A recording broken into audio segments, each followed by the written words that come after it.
भरोसा हट गया हाई कोर्ट पे, सुप्रीम कोर्ट का दरवाजा खटखटाएंगे, हमको न्याय मिलेगा। न्याय का भरोसा है, मेरे वकील जाएंगे, सुप्रीम कोर्ट जाएंगे। कुलदीप सेंगर जैसे बलात्कारी और हत्यारे को जमानत दे दी गई है। हमारी मांग है कि सेंगर की जमानत को रद्द किया जाए। आज हम यहाँ आए हैं, हम बिल्कुल शांतिपूर्ण तरीके से हाईकोर्ट से गुहार लगाने आए हैं कि इस बेटी के साथ जो अन्याय हुआ है उसे रिवोक किया जाए, फिर से उसकी एक जो पिटीशन हम फाइल करने वाले हैं उसकी सुनवाई हो और इसे न्याय मिले। इसीलिए हम यहाँ पर एकत्रित हुए हैं। जैसे कि न्याय ना मिलता तो क्या आप इससे बड़ी भी प्रोटेस्ट करेंगे? जी करेंगे, अगर हमें न्याय नहीं मिलेगा तो प्रोटेस्ट करेंगे हम, और ये हमारा अधिकार है। हमारी डेमोक्रेसी में ये पूरा अधिकार है कि अगर आपके साथ अन्याय हो रहा है अपनी आवाज उठा सकते हैं। अगर आवाज उठाने को आप कोई भी नाम दे सकते हैं, पर हम डेफिनेटली चुप नहीं रहेंगे जब तक कि इस बेटी के साथ जो ये अन्याय हुआ है ये हट नहीं जाता। देखिए, सिर्फ इनका केस तो बच्ची का इतने सालों से चल रहा है। आज ये बहुत बड़ा सेटबैक है कि जिस तरीके से टेक्निकलिटी पे हाईकोर्ट ने इनको सेंगर को छूट दी है, और ये एक बहुत ही गलत प्रेसिडेंट सेट हो रहा है पूरे देश में। जो वैसे ही हम विमेन सेफ्टी, औरतों की सुरक्षा की बात कर रहे हैं, आप देख रहे हैं जगह जगह हर राज्यों में घिनौनी हरकतें की जा रही हैं, और ऐसे टेक्निकलिटी पे जब लोग छूट जाते हैं तो एक डेटरेंट नहीं बनता है। हम लोग तो जहां जाते हैं, जहां देखते हैं कि औरतों के खिलाफ कोई अत्याचार हो रहा है, तो हम कहते हैं कड़ी से कड़ी सजा होनी चाहिए। और खास करके रेप जैसे केस में आई थिंक लाइफ सेंटेंस भी काफी नहीं है, क्योंकि अगर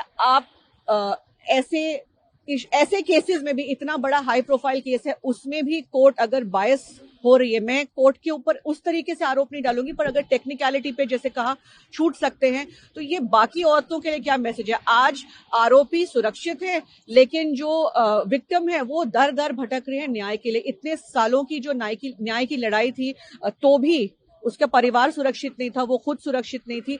आज इस तरह की जो कोर्ट से जो रूलिंग आई है, उसकी वजह से इनका जो आत्मविश्वास है कितना डाउन होता है, और ना ही इनका, देश भर की औरतों का। आज हम यहाँ इसलिए खड़े हैं क्योंकि हम आवाज बनना चाहते हैं औरतों के हक में कि अगर औरतों की सुरक्षा नहीं मिलती है और अगर हम न्यायालय पे नहीं जाते हैं, हम सरकार से नहीं अपील कर सकते, तो फिर कहाँ जाएंगी इस देश की औरतें?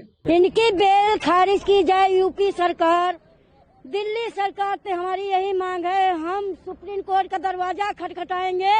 हमको यहाँ पे भरोसा हट गया हाई कोर्ट पे, सुप्रीम कोर्ट का दरवाजा खटखटाएंगे, हमको न्याय मिलेगा। न्याय का भरोसा है, मेरे वकील जाएंगे, सुप्रीम कोर्ट जाएंगे। वहाँ पे नहीं मिलेगा, दूसरे देश में जाएंगे, पर हमको भरोसा है कि हमको न्याय मिलेगी। हमको न्याय मिलेगी, इनकी बेल कैंसिल होए, और मेरे पति का जितने दोषी है सबको फांसी की सजा होना चाहिए।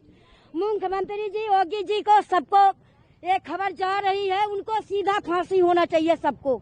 चाहे विधायक होए, किसी बच्ची के साथ रेप करे, अब फांसी का सीधा आदेश होना चाहिए बस।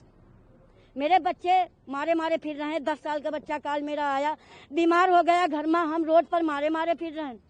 अरे वो तो बच्चे हैं, वो तो उनकी बेटी वकील हो के जज की बदली करा रही है।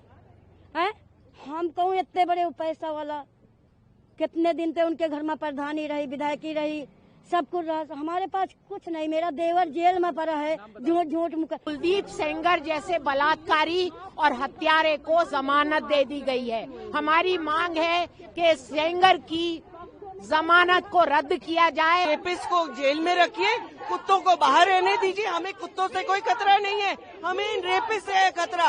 वो लड़की लड़ी, उसके बाप को मार दिया, गैंग रेप करा, उसके भाई को मार दिया, 6 महीने वो वेंटिलेटर पे रही, उसके बावजूद आप उस कन्विक्टेड आदमी को बाहर छोड़ रहे हैं।